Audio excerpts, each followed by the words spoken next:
Que ha llegado el momento de hablar sobre el microplástico se hizo evidente cuando mi gato Martín, bajo el amparo de la noche, se llevó mi cuenco de loza y lo reemplazó con su platito de plástico para la comida.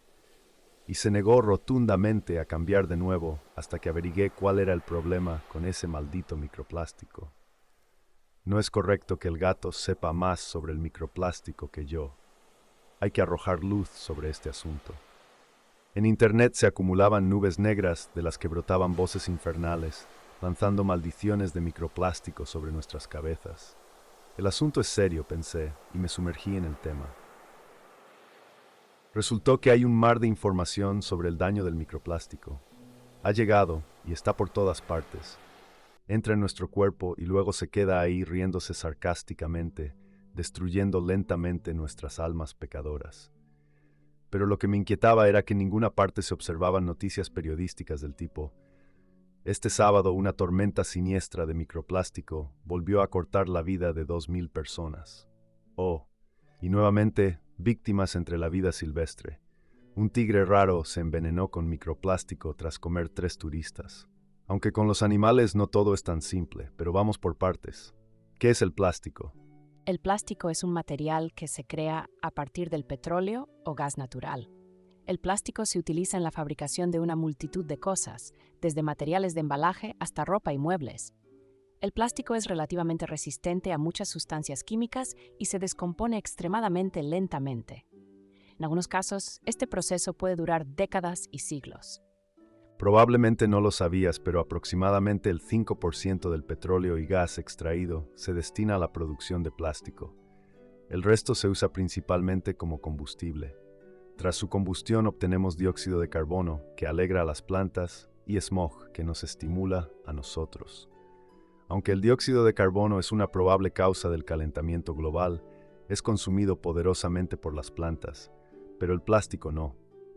Al final de su vida útil, los objetos plásticos terminan en vertederos. Algunos países reciclan el plástico, aunque este camino también tiene sus desventajas. El reciclaje requiere mucha energía, que también hay que obtener de algún sitio, y esto nunca es limpio y seguro para el medio ambiente. Así que una enorme parte de la basura plástica acaba en vertederos. Que el planeta está lleno de plástico ya es un hecho conocido. Cualquier costa marina u oceánica sin una limpieza periódica estará cubierta de residuos plásticos. Basta con recordar la mancha de basura del Atlántico Norte, una enorme área llena de residuos plásticos. Y esto es solo lo que flota. Cuánto se ha hundido ya es inimaginable. Pero el tema de este video es el impacto del microplástico en los humanos. Entonces, microplástico. El microplástico son pequeñas partículas plásticas con un diámetro menor de 5 milímetros o 0,2 décimas de pulgada.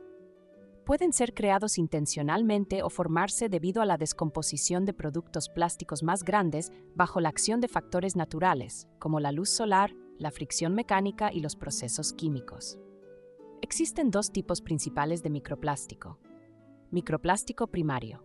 Estas son micropartículas creadas intencionalmente para ciertos fines industriales.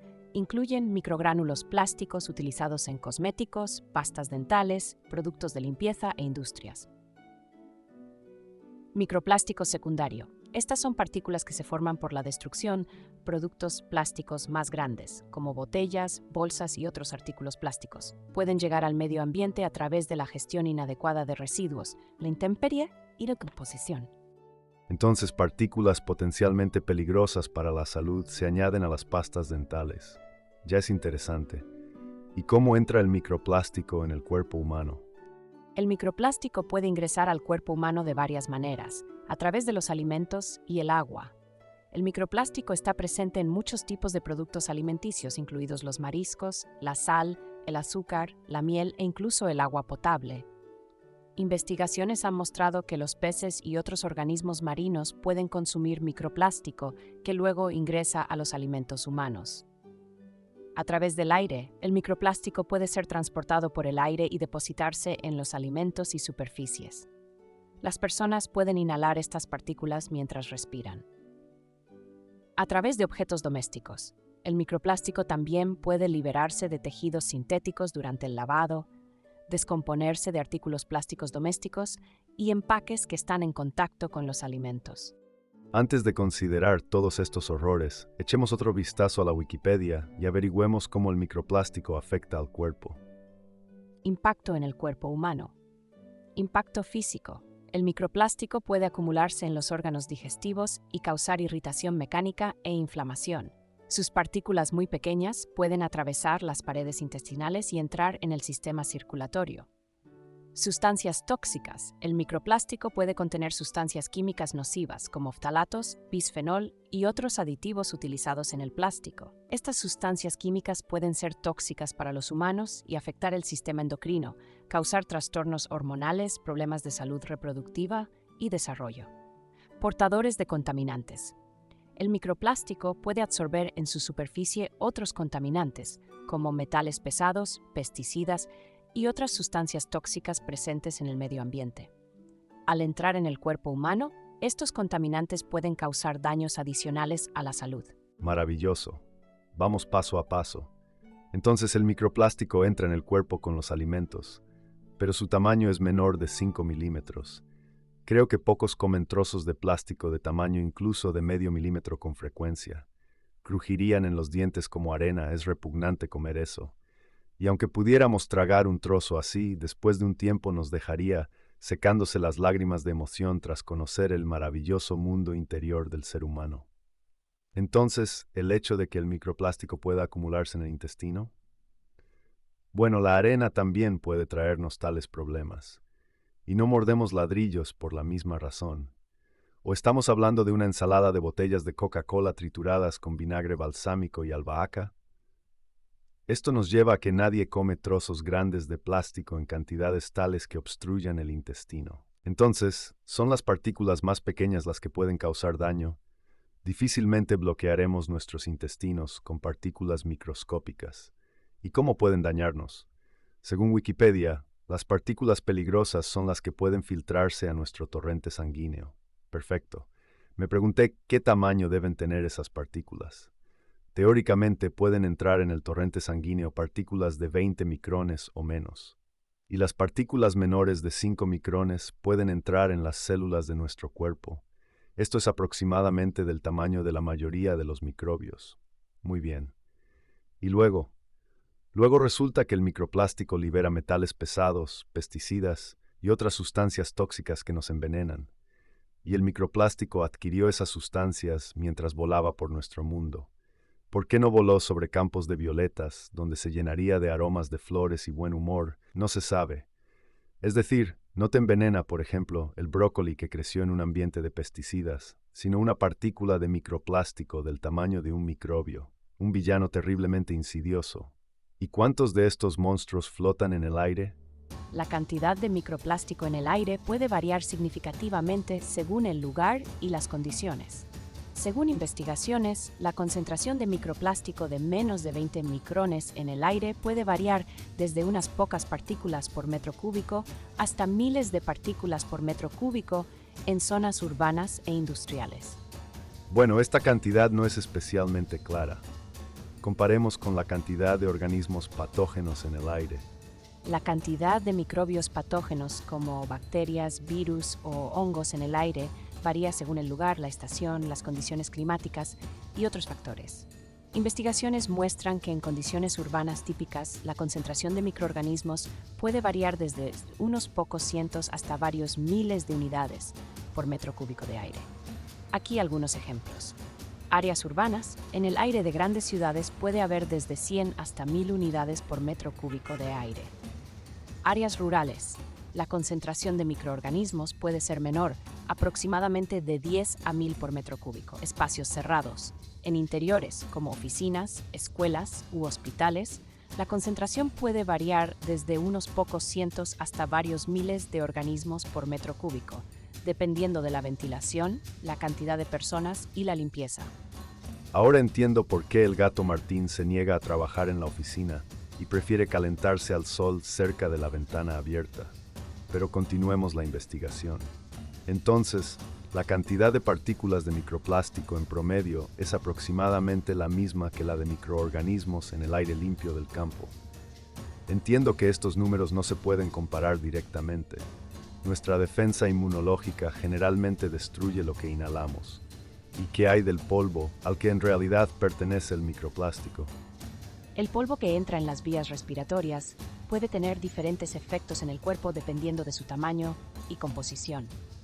Las partículas de polvo más pequeñas, conocidas como PM2,5, partículas de menos de 2,5 micrómetros de diámetro, tienen el mayor potencial para penetrar profundamente en los pulmones e incluso en el torrente sanguíneo. Cuando una persona inhala polvo, las partículas más grandes, de más de 10 micrómetros, generalmente quedan atrapadas en la nariz y la garganta y se eliminan del cuerpo mediante estornudos o tos. Las partículas más pequeñas pueden penetrar más profundamente en las vías respiratorias. PM10 pueden alcanzar los bronquios y bronquiolos, pero generalmente quedan atrapadas en la mucosa de las vías respiratorias. PM2,5 pueden penetrar en los alvéolos pulmonares, donde se produce el intercambio de gases, y desde allí pueden entrar en el torrente sanguíneo. Ajá, entonces hay muchas menos partículas capaces de entrar en el torrente sanguíneo. Y hay que entender que capaz de entrar en el torrente sanguíneo no significa que definitivamente entrará allí, es decir, literalmente unas pocas unidades. Una persona promedio utiliza 10 metros cúbicos de aire por día. Entonces, según los cálculos, en un día pueden entrar en nuestro torrente sanguíneo unas pocas docenas de partículas de microplástico. Bueno, no es tanto. ¿Y qué hay del agua? ¿Cuántas partículas podemos obtener del agua? Las investigaciones muestran que el agua embotellada puede contener una cantidad significativa de partículas de microplástico. Según diferentes estimaciones, la concentración de microplástico en el agua embotellada puede variar desde decenas hasta varios miles de partículas por litro. En particular, un estudio de Orb Media encontró en promedio 10,4 partículas de microplástico por litro de agua embotellada. Otros estudios han encontrado concentraciones aún mayores, a veces alcanzando varios miles de partículas por litro, dependiendo de la marca y las condiciones de producción. Estas partículas de microplástico pueden incluir polipropileno, nylon, polietileno y otros tipos de plástico que entran en el agua durante la producción, almacenamiento y embotellado. De nuevo, no todas las partículas de microplástico entrarán en el torrente sanguíneo. Nuestro cuerpo tiene sistemas de defensa maravillosos en el tracto digestivo. Pero no seamos demasiado quisquillosos. Las partículas entran en el torrente sanguíneo. ¿Y qué sucede después? Luego, el 90% será capturado por nuestro sufrido hígado, y ese microplástico diminuto nos dejará siguiendo a los trozos grandes. Pero dirás, una parte se asentará en algún lugar. Sí, las partículas más pequeñas pueden incluso entrar en las células del cuerpo y comenzar a envenenarlas. Y Procesos inflamatorios y respuesta inmune. Inflamación. Las pequeñas partículas pueden activar el sistema inmune, causando una respuesta inflamatoria. Esto puede llevar a inflamaciones crónicas que se asocian con diversas enfermedades, incluidas las cardiovasculares y autoinmunes. Estrés oxidativo. Las partículas de microplástico pueden causar estrés oxidativo en las células, lo que lleva a daños en componentes celulares como el ADN, proteínas y lípidos. ¿y qué? Le pregunté al gran Internet. ¿Puede hacer esto una sola partícula? Por supuesto que no, respondió el viejo sabio, revisando los sitios web. Para una respuesta inmune se necesita una mayor cantidad de micropartículas y en un lugar relativamente único. ¿Y cómo es que las micropartículas individuales del torrente sanguíneo llegarán a un lugar específico y serán suficientes para iniciar una inflamación? Pregunté al iluminador. Se quedó callado. El erudito se quedó callado, revisó bases de datos y sigue en silencio hasta hoy. Y recibí una reprimenda del gato Martín por ralentizar los videos de YouTube. Ahora entiendes el nivel aproximado de la amenaza. No diré que no existe. En algún lugar, alguna vez, alguien puede desarrollar inflamación crónica o incluso cáncer debido al microplástico. Pero estos son casos aislados absolutamente aleatorios. ¿Y cuánta bulla? Compren, finalmente, un filtro para el agua del grifo y un purificador de aire y duerman tranquilos en lugares sin polvo. Pero lo más interesante, a alguien le interesa contarnos sobre amenazas fantasmas mientras hay una gran cantidad de amenazas reales. Por ejemplo, cada año mueren 8 millones de personas por fumar tabaco, 600,000 de ellos por fumar pasivamente. Sobre la relativamente nueva moda, los vapeadores, no encontré datos sobre su daño. ¿Pero crees que la sustancia narcótica, la nicotina, tiene un efecto maravilloso en la salud? Por cierto, los vapeadores están hechos de plástico. Es una fuente salvaje de microplástico. Propongo hacerlos de madera, metal o marfil. Estos materiales ecológicos permitirán absorber la venenosa nicotina de manera segura. Aquí hay otro dato interesante. El número de casos confirmados de muertes por exposición al microplástico es exactamente igual al número de muertes por el hecho de que mi gato Martín orinó en los zapatos de las personas. La ciencia, con sorpresa y asombro, todavía intenta explicar este fascinante fenómeno. Y además, un artículo en la Wikipedia inglesa nos alegra con estos datos sobre las fuentes de contaminación. El microplástico secundario se produce por la degradación, descomposición de productos plásticos más grandes a través de procesos naturales de intemperismo después de ingresar al medio ambiente. Estas fuentes de microplástico secundario incluyen botellas de agua y refrescos, redes de pesca, bolsas plásticas, recipientes para microondas, bolsas de té y el desgaste de los neumáticos. El desgaste de los neumáticos. El autor no está informado de que los neumáticos están hechos de goma y la goma no es plástico. Tal vez el autor del artículo se refiere al desgaste de los neumáticos de esos cochecitos de juguete chinos con los que juega por las noches. Y poner las bolsas de té como una de las principales fuentes de microplástico. Fenomenal. A propósito, las bolsas de té están hechas de papel, polímeros de maíz biodegradables o seda, y solo algunas empresas producen bolsas de té piramidales especiales. Se hacen de nylon. Solo vi una vez tales en la naturaleza. Y esto se presenta como una de las principales fuentes de microplástico. Pensaría que es una broma, pero el tono principal del artículo es serio, aunque ¿dónde está la seriedad en nuestra época? No pienses que no entiendo el daño que el plástico ha causado y sigue causando al ecosistema de la Tierra. Creo que, por el contrario, aún no comprendemos toda la desgracia que el plástico nos ha traído. El término microplástico fue introducido en 2004 por el profesor Richard Thompson, un biólogo marino de la Universidad de Plymouth en el Reino Unido, y este término se refería a la contaminación por partículas de plástico en los océanos del mundo. Y es realmente un problema gigante, pero empezar a crear un escándalo por los efectos no probados en el cuerpo humano ya es excesivo. Es como lamentarse por los 9 humanos que los tiburones comen cada año mientras está sentado en un vertedero de residuos atómicos.